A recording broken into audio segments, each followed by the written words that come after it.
Well, I picked that song for you. Thank you. Good to see you.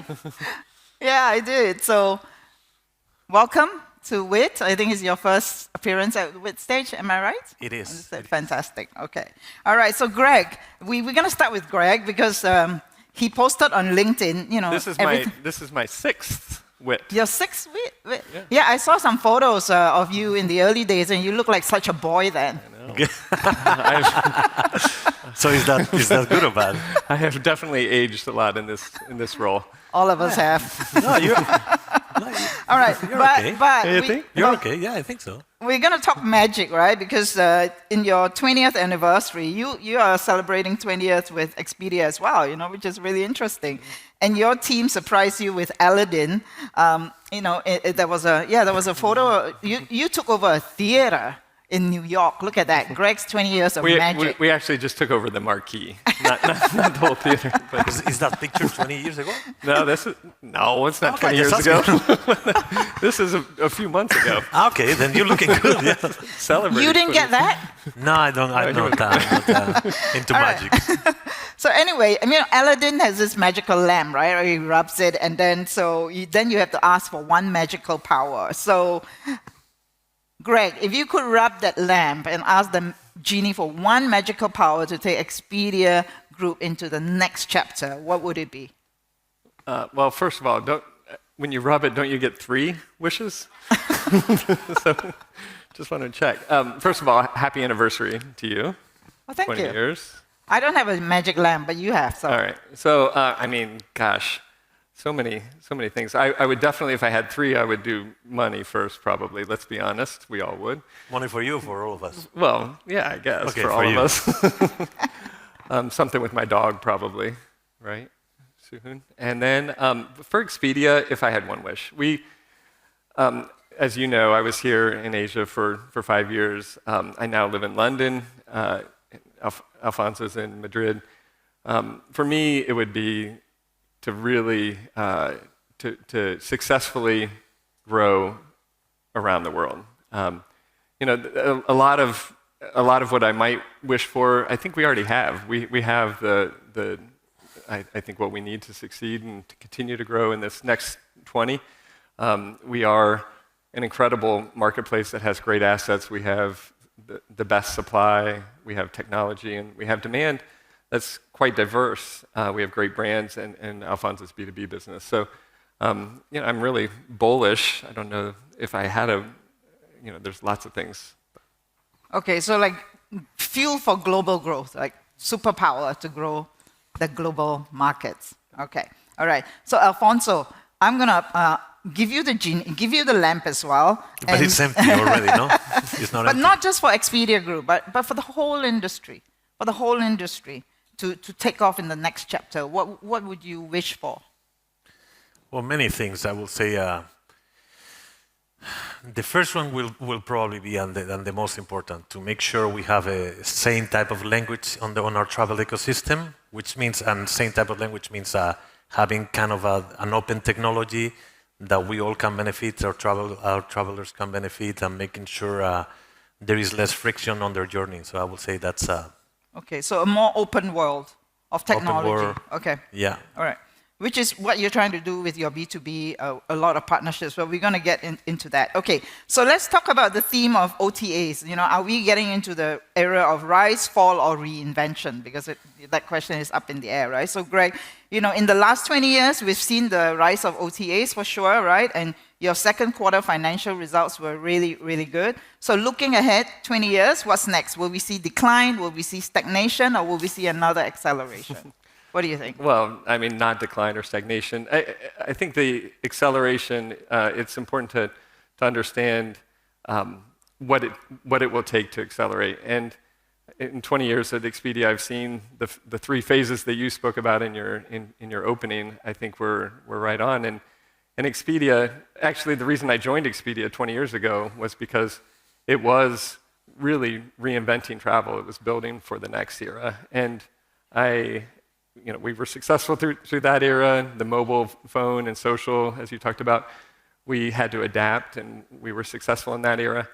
And here we are. I mean, it certainly feels like a new era. And so to succeed, we must reinvent ourselves. And that's what we're doing. And I think the growth of Alfonso's business is a good example of that. We've really invested in technology and supply and building capabilities that have allowed us to grow in a new space. And we'll continue to do that. Okay, so then what's the biggest horseman you think coming for OTAs? Is it big tech, is it AI, or is it your own complexity? So let's just to start. I don't think AI is a horseman or is anything that is gonna accelerate and make us better. No, but 90%, 95% of why the companies fail is because of their management teams, because they take wrong decisions. No. So I think the biggest enemy is always ourselves, no? When it comes to the companies, no? I think AI is here to accelerate things, make sure things are more personalized. It's going to speed up processes, operations, technology. Do you see any horsemen out there? Do you see any threats? No. No? I'm very optimistic by nature, no? So he is super optimistic. And I think our complexity is something that we've fought hard against. I would say that's our biggest. Yeah. We are. I think this is the new Expedia leadership team. I think you could feel that there is less friction, less complexity. We're going a little bit faster than before, I would say, and we have a very clear objective. Same Greg, myself, etc. And that's where the company is going. So as I say, to me, AI is an ally. It's actually a... So you think that you're even more agile now than you were like 5 years ago? You're more nimble and agile now? For sure. I mean, 100%. I'd say the business is more complex, and to manage that, we have to get really clear, and I think we've been able to do that over the last year. And interesting, I mean, you mentioned AI as a horseman, and certainly we see it as an opportunity, but it does increase the pressure that we all feel. I mean, I'm sure everyone does. Like, it's a cultural phenomenon, and it's like, how do we take advantage of this? How do we not get disintermediated, like you talked about? I mean, it's a constant pressure that I think we all feel, but for us, I mean, it's a motivation and very drives exciting. us. Yeah, somebody called it a monster change yesterday. So now let's talk about the thing that's definitely growing for you, which is B2B, right? And Alfonso, at Explore in Seattle, you said that your B2B network generated 135 million room nights. Last year. Yeah, last year. So what is it this year? This year is a lot more. A lot more. So what gives you confidence that this growth engine is going to keep scaling? Yeah. So we continue growing fast, very fast, as you say, 17% last quarter. That already gives you an idea on how the business is going to look this year. So it's actually looking very good. I will not go into the details, but look, we've done our homework. The B2B is not something that is just started now. I think it's getting more popular because we're growing faster than the consumer business, etc., etc. I will just say it's not just about growing. It's about the things that keep me very optimistic about the future is we've been able to diversify. Not only, look, our consumer business is very US driven. Our business is spread evenly. APAC, Europe, US, very driven, very diversified when it comes to the chessboard, no, I will say. But same for the segments. So we are not only big when it comes to retailers, financial institutions, etc., etc. So we're spreading quite well across the globe. But B2B is definitely a growing pie, a growing percentage of your total business, and but it's kind of like what I see is like almost a double-edged sword, right? You power partners, it also means that you power potential competitors, right? So is there a line that you won't cross? Is there someone you won't enable? Look, our job, I said a few weeks ago in an interview, we made successful this business, Greg, myself, and the rest of the team, by building bridges. It's not about cutting, it's about expanding the pie. making sure that it's a two or $3 trillion business. Okay. So there is a space for everybody. And that's what we continue doing through our new APIs, et cetera, and our new technology, lines of business. Right. So Schulze spoke at Barcelona, I think, Focus Right, and she talked about the scaled marketplace, and Expedia, you said in the beginning, Schulze. It's got scale, it's got supply, it's got demand, right? So how can pure B2B players compete against somebody like you that also has demand? Sorry, what was the question? How do pure B2B players that do not have the demand that you have compete against a B2B giant like you now?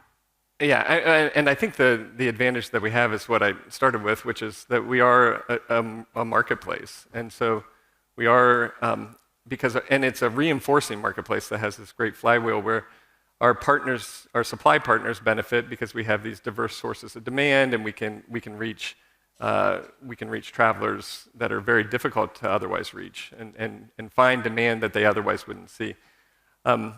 And we built these capabilities on top of three, really powerful brands: Expedia, Hotels.com, and our vacation rentals business, Vrbo.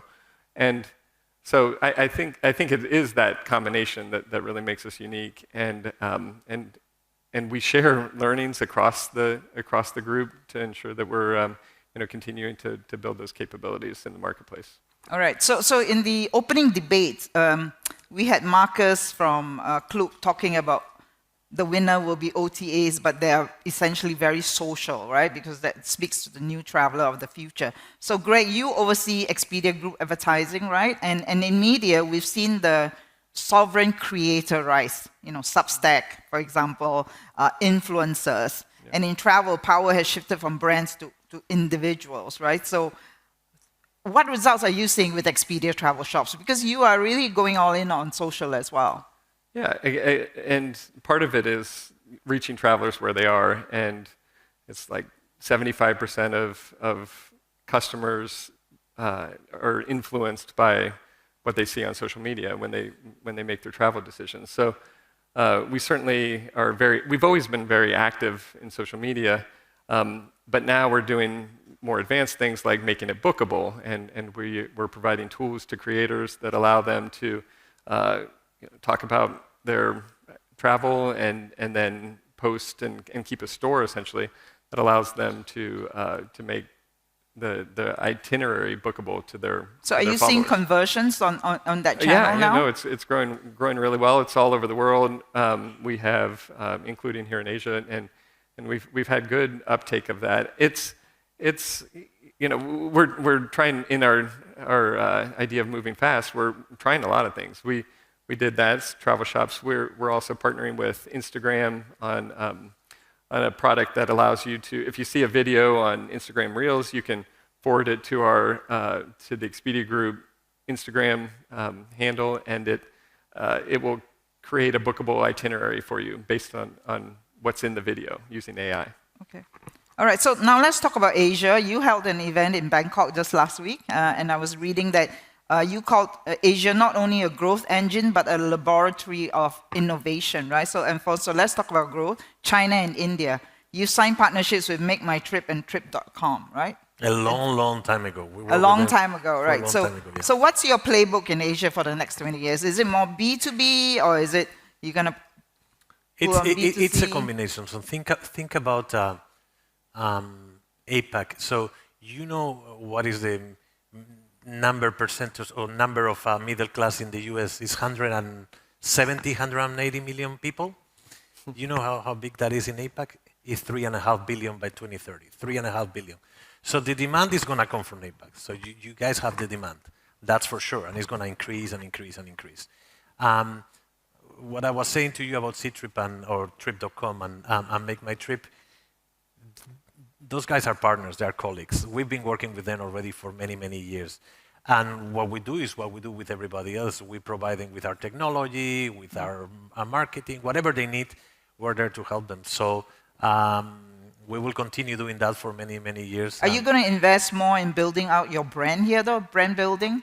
We never stop investing there. I think we will continue knowing that this is a very fast-paced market where we have very big players. So we need to be, we have a good combination between our consumer brands and our B2B business, and we're happy the way that it is today. Okay, so let's talk about innovation. I mean, Asia, pace and style kind of always has set it apart from the rest, right? I mean, you lived in Asia for a few years. What innovation are you testing in Asia, or have you seen in Asia that you go, wow, this is interesting. This is something that we could try in Europe or in the US, Greg? Yeah.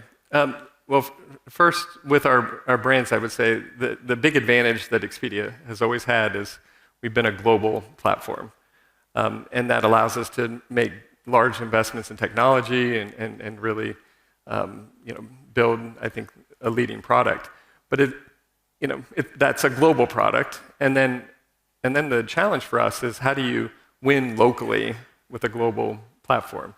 And Asia, as Alfonso said, Asia's always been really important to us. I mean, Alfonso was telling me he's been here 3 times in the last month. Three times in the last month. 3 times, okay. We have a great team here. A lot of them are here. I used to live here. We have partnerships. We've invested in Traveloka. We had a successful joint venture with AirAsia. So we've always seen Asia as a leading part of our strategy. So I hesitate to hold it out as like, what are we going to do in Asia to try something different? It's just a core part of us. Agree. So, and there is at the same time, I will say, there is an energy here and an expectation of speed that we find inspiring and challenging. It's for our B2Bs our fastest growing region. So it's just that's what I'm here so often. Maybe you should move here. I mean, I should move. like, ask my wife. 3 times a month. Ask my wife. She will be very happy to move again over and over. But yeah, definitely. I wish. Okay, so today I think in the news you've announced a partnership with Perplexity, right? And I think OpenAI as well, right? So, Alfonso, do you think the relationship with LLMs would be like what you have had with Google, where you're feeding them while they eat your lunch? Yeah, so Do you think it will end up the same way? I don't think they are eating our lunch, Google or anybody else. I think. Well, they're eating someone's lunch. Well, maybe they are eating somebody's lunch, but not ours. That's for sure. Look. Yes, we signed with Perplexity, where you also download this search engine Comet that they have, and today I think it was announced today the signature of the OpenAI deal that we've done with them. Think about it, another channel for us. No, what we want is our travelers, our partners, to have the opportunities to find us no matter where you go. So this is what AI is creating for us. But again, whether if it's one of the agents, whether if it's a search engine. Our goal is to be everywhere and try to make sure we give the opportunity to everybody to use our tools and have this great supply that Greg and the team bring to the table. So. Okay. So now let's talk about, the next 20 is about responsibility, right? And giants like you got lots of money, you got lots of scale, you got, He has a lot of money. You got lots. I don't have money. He has the money. Anyway, you got lots of everything. You got lots of everything, and we need to distribute. We need to distribute the next 20, right? And so Aladdin promised, "I can show you the world," he said. So I found this WTTC data points interesting. For example, half of the world's 1.5 billion travelers were in Europe in 2024. 75% of international tourists visit only 4% of Italy. And we had some stats yesterday too at the boot camp, right?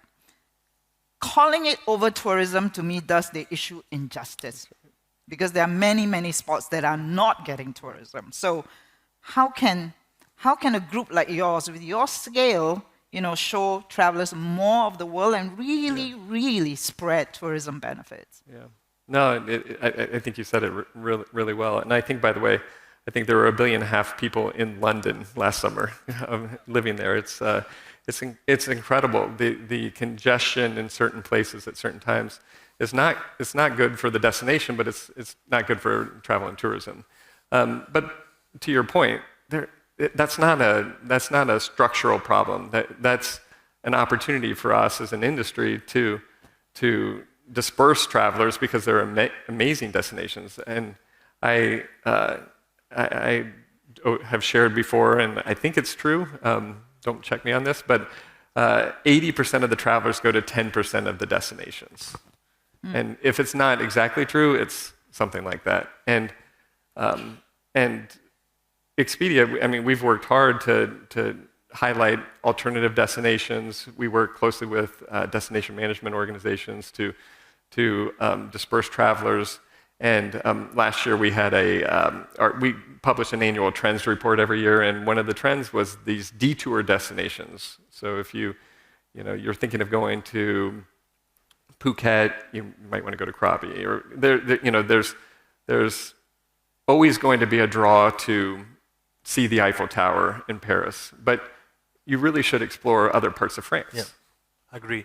And I will say, I think Expedia has a responsibility there, but also let's put the responsibility on ourselves and local organizations, governments, etc. So I'll give you one example. So I mentioned to you that I've been in APAC in the last month like 3 times. The first time was in Japan a month ago, and I was with my family for 15 days. So I went to Japan. What do you do when you go to Japan? Tokyo, Osaka, Kyoto. That is what everybody does, no? But I think it's on us to say, oh, now it's working, yeah. I think it's on us to say, okay, what else can we do to help that? So, for example, I think one of the good things that the Tokyo local authorities did, you have this Expedia trends that takes you to Nikko, for example. So we were to Nikko, not just for the day and come back and just stay there and put the flag of Spain and then say, oh, I made it, and then I come back. No, I think we have a responsibility. We decided to stay there, mix with the people there, stay for 2 days, try their culture, all the dishes and food they have on Togichi Prefecture and things like that. So I think it's on us. We need to create that culture for us, for our kids, etc., etc. But the responsibility should be on us. Yeah, so we have a personal responsibility to do that. Absolutely. But it's also a massive opportunity for people to develop tourism to the more remote areas. And I would think that with your data, like you would be able to say, hey, Siew, you've been to Japan, 6 times in the last 3 years. How about and you've been here, why don't you try this? I mean... And we're doing more and more of that. In fact, we have an itinerary builder that based on your searches, based on your activity on our sites, it will propose an itinerary. And we've started incorporating these alternative destinations into that. It's quite popular. Yeah, so you need that curation, and I think AI is where it's going to help. So we did these 4 destinations. Well, do you want to ski in Japan? Do you want to visit Okinawa? So there are a lot of opportunities, but yeah, that I think is where AI is going to help. All the models that we have, etc., are going to help us a lot for that curation that we need. Yeah, and I think travelers actually really want it. It's just that maybe they can't find it. Who doesn't want to travel? Yeah, so well, travel to great places, new places, right? Okay. Agree. All right, so we're going to wrap up with rapid fire. Greg, what's one travel experience that won't exist in 20 years? God, that's depressing. I mean, like coral reefs and I mean, I don't know. I mean, we are. What travel experience? I mean, I think my hope is that it's a lot more seamless and fast, and I can fly from London to New York in 3 hours. And so maybe I would say the experience won't exist. We won't have long delays airports. in the airports. Right. Okay. That is a good one. Okay. Alfonso, first country you think will pioneer zero carbon tourism? Bhutan.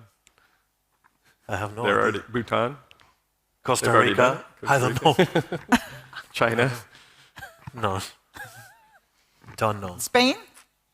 Netherlands? Okay, all right. I trust more Netherlands than Spain. Okay, all right, we'll move on. Okay, Greg, if you could time travel to 2045, where's the first place you'd go? To 2045, I would go to Maine, which is in the USA, my happy place. and just to make sure that it's still there and still my happy place around the world. Yeah. Okay, Alfonso, if you could write that postcard to the future, if you could send yourself a message in 2045, what would it say now? Don't screw up. All right. Okay, name a destination, Greg, that no one is talking about now, what will be hot in 20 years? Mars. I mean, it's probably someplace in China. I mean, we were talking about this earlier. Yeah. Just like you travel around outside of the big cities, it's like it's incredible to see the depth growth and depth. Yeah. And So somewhere in breadth of China. Okay. Alfonso, what's more likely in 2045, teleportation or commercial moon flights? Commercial moon flights. Yeah. All right, and you'll be on that flight. No, I will never do that. I will. You will not. He's You will do scared. it. I will not do that. definitely be on the. You will love that. For sure. Thank you. Please join me in Thank you. thanking Greg and Alfonso. Thank you. Thank you. For the next 2 hours.